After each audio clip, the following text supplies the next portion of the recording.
Lundi 31 mars 2025, chers amis internautes de l'Equality News, bonjour, bonsoir et bienvenue à ce bulletin.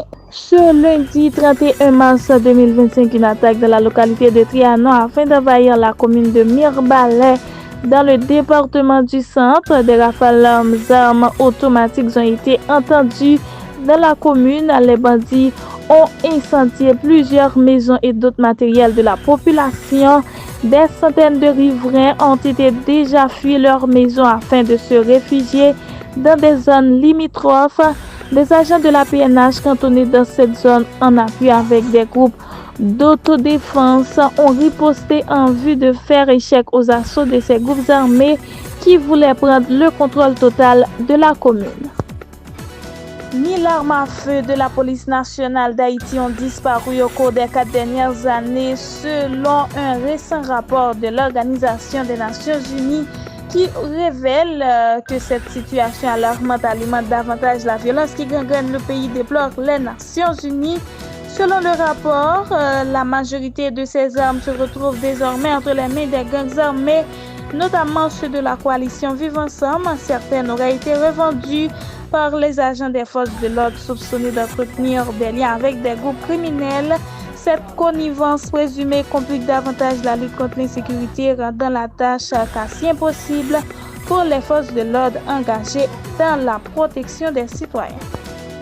La direction de l'école Saint-Louis de Gonzaga a officiellement annoncé ce lundi la reprise des cours en présentiel après une période d'enseignement à distance débutée le 20 mars. Selon la direction, cette initiative s'inscrit dans un souci de protéger tous les acteurs de la communauté scolaire dans un contexte où l'insécurité persiste dans la capitale. Le climat d'insécurité à Port-au-Prince, exacerbé par les menaces des gangs, a conduit plusieurs écoles de la capitale à suspendre leurs activités. Parmi celles-ci, le petit séminaire collège Saint-Martial, le collège canado-haïtien et l'institution du Sacré-Cœur de Turgeau ont resté fermées leurs portes en raison de la violence en groupes armés. Ces fermetures ont été décidées après l'intensification des attaques menées par des groupes armés, notamment la coalition Vivre Ensemble dirigée par Jimmy Cherizier alias Barbecue.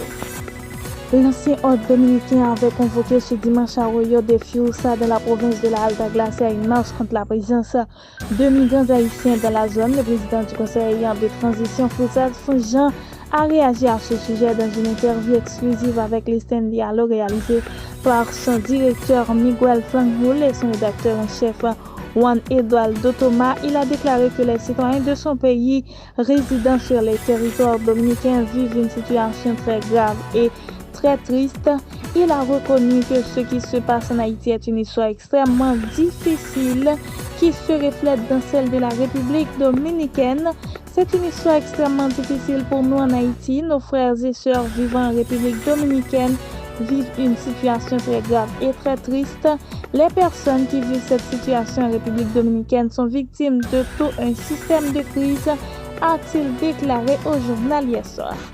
Dans une correspondance datée du 30 mars 2025, l'ancien sénateur haïtien Jean-René Sénatus salue l'appel lancé par l'ancien gouverneur général du Canada, Michaël Jean, en faveur d'un congrès réunissant les acteurs engagés dans le redressement d'Haïti. L'ancien parlementaire considère cette initiative comme un impératif face à la situation alarmante du pays marquée par l'insécurité, l'instabilité politique et l'effondrement des institutions. Votre voix en tant que fille légitime d'Haïti résonne avec un écho puissant et nécessaire en ces temps difficiles, écrit Sénatus à la native de Port-au-Prince, mettant en avant la responsabilité collective des Haïtiens dans la reconstruction nationale. Mesdames, Messieurs, c'est ici que prend fin ce bulletin d'information. Merci de l'avoir suivi.